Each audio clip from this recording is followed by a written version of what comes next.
Of Mice and Men is a timeless novel written by John Steinbeck. It's also a book that was used in those awkward read-aloud sessions back in middle school. Have you ever had a dream that that you had you could you do you once? But beyond the classroom trauma, it's actually a heartbreaking story about how the harsh realities of life forces us to give up on our aspirations. In this video, we're using AI to visualize Steinbeck's characters exactly as he described them and providing a quick summary of the story.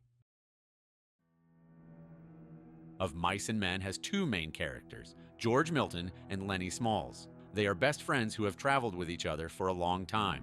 George is sharp, short-tempered, and most importantly, loyal. Lenny, on the other hand, is built like a tank, but has the mind of a child. He means well, but his almost superhuman strength and inability to listen keeps landing him and George in trouble.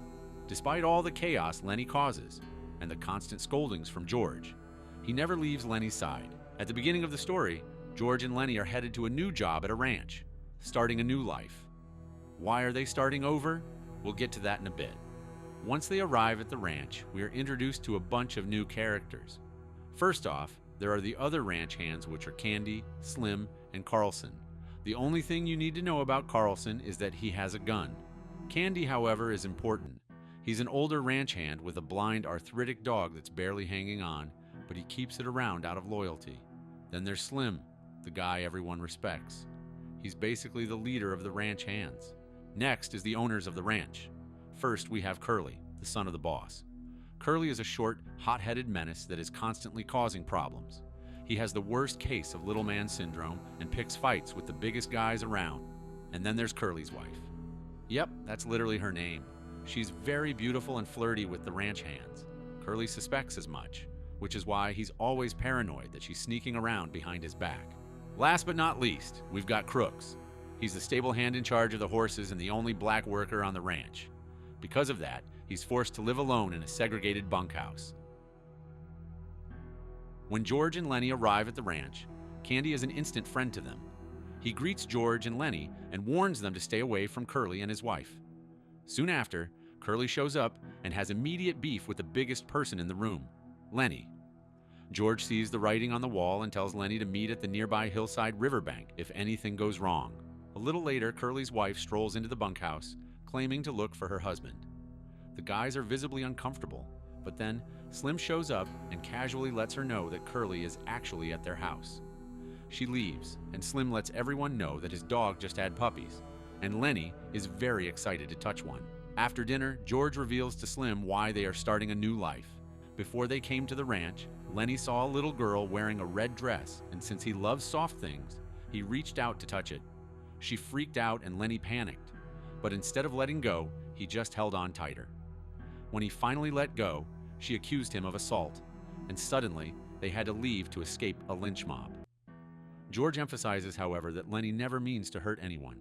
Meanwhile, Carlson has had it with Candy's dog.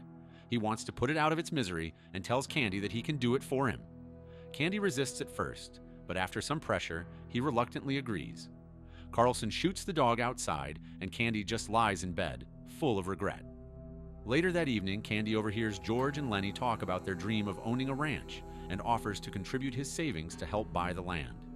George, excited by this possibility, calculates that with Candy's money, they could very soon afford the ranch.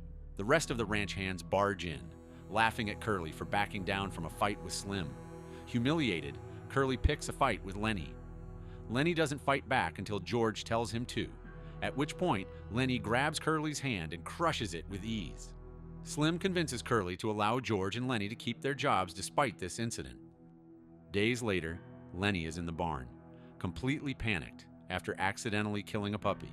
All he can think about now is how mad George is going to be. Then Curly's wife shows up.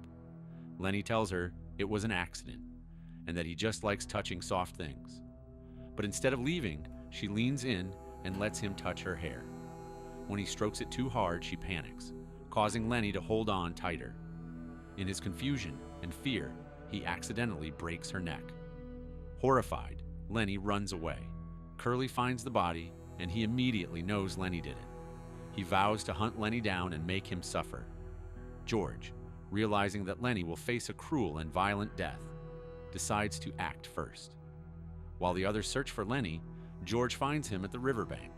He reassures Lenny by retelling their dream of owning a ranch.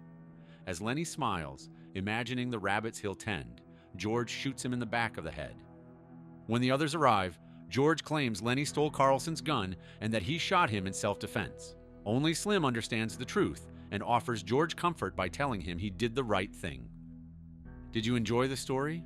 Like this video and subscribe for more book summaries and AI visualizations.